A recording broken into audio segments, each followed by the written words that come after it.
Liquor scam కేసులో SIT విచారణ కొనసాగుతుంది. కేసు విచారణలో భాగంగా ఫోన్ ట్యాపింగ్ కేసులో నిందితుడిగా ఉన్న శ్రవణ్ రావు సిట్ ఎదుట విచారణకు హాజరయ్యారు. లిక్కర్ స్కామ్ కేసు నిందితులకు దుబాయ్లో శ్రవణ్ రావు ఆశ్రయం కల్పించారని సిట్ తేల్చింది. దీనిపై వివరణ ఇచ్చేందుకు శ్రవణ్ రావు సిట్ ఎదుట విచారణకు హాజరయ్యారు.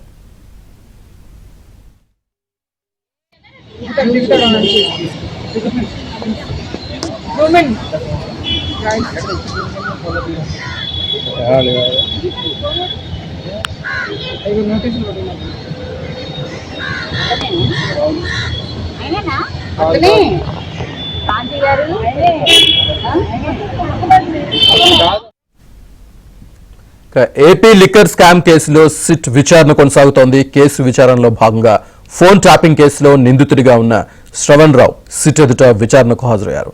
లిక్కర్ స్కామ్ కేసు నిందితులకు దుబాయ్లో శ్రవణ్ రావు ఆశ్రయం కల్పించారని సిట్ తేల్చింది. దీనిపై వివరణ ఇచ్చేందుకు శ్రవణ్ రావు సిట్ ఎదుట విచారణకు హాజరయ్యారు. పూర్తి డీటెయిల్స్ మా కరెస్పాండెంట్ ప్రసాద్ అందిస్తారు. ప్రసాద్,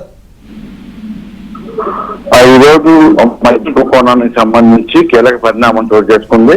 ఆ తెలంగాణలో ఫోన్ ట్యాపింగ్ కేసులో కీలకంగా ఉన్న శ్రవణ్ రావు ఈరోజు మద్యం కుంభకోణానికి సంబంధించిన కేసులో కూడా ఆ విచారణకు హాజరు కావడం చర్చనీయాంశంగా మారింది.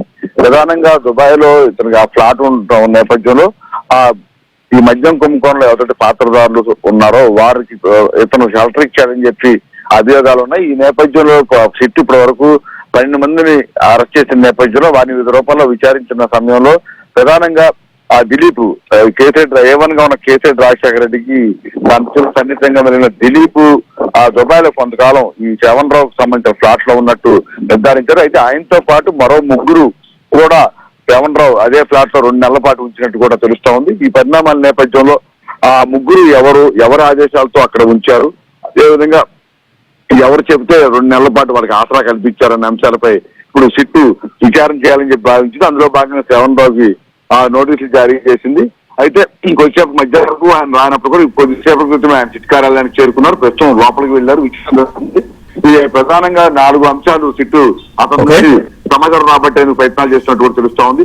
ఒకటి, ఈ మద్యం పాత్ర సంబంధించి ఎవరెవరి ప్రేమ ఎంతవరకు ఉందనేది దాంట్లో మీకు ఎంతవరకు తెలుసు అనేది ఒక అంశం. అయితే వీరికి అక్కడ పూర్తిగా 2 నెలల పాటు ఆసరా కల్పించి అన్ని వస్తువులు కల్పించాల్సిన అవసరం ఎందుకు వచ్చింది, ఎవరి ఆదేశాలతో చేశారనే అంశాలపై రెండు. అదేవిధంగా మద్యం కుంభకోణం మొత్తం ఇంత భారీగా దాదాపు ఇప్పటికే 3,500 కోట్ల రూపాయలు మద్యం కుంభకోణం జరిగిన నేపథ్యంలో దానికి సంబంధించిన సమాచారం ఎంతవరకు మీకు తెలుసు అనే అంశాలపై కూడా విచారణ చేస్తున్నారు. అదేవిధంగా ఫోన్ ట్యాపింగ్, అటువైపు ఒక పక్కన ఫోన్ ట్యాపింగ్ చేసిన నేపథ్యంలో అదే ఫోన్ ట్యాపింగ్ సంబంధించి వైఎస్ షర్మిల కావచ్చు మరి కొంతమందిపై ఈ ఫోన్ ట్యాపింగ్ జరిగినట్టు కూడా ఇప్పటికే నిర్ధారించారు. అందులో జగన్ పాత్ర ఉందని కూడా ఇటీవల పెద్ద డైరెక్ట్ గా వైఎస్ షర్మిల కూడా పెద్ద ఆరోపణలు కూడా చేసిన నేపథ్యంలో ఇప్పుడు ఆ ఫోన్ ట్యాపింగ్ కేసు సంబంధించి మద్యం కుంభకోణానికి సంబంధించి ఈ 2 పాత్రలో ఎవరెవరి పాత్ర ఎంతవరకు ఉంది, అంటే ఉమ్మడిగా కలిసి చేశారా లేకపోతే ఎవరికి వారుగా ఇటు మద్యం కుంభకోణం అటు ఫోన్ ట్యాపింగ్ ఈ విధంగా వ్యవహరించారన్న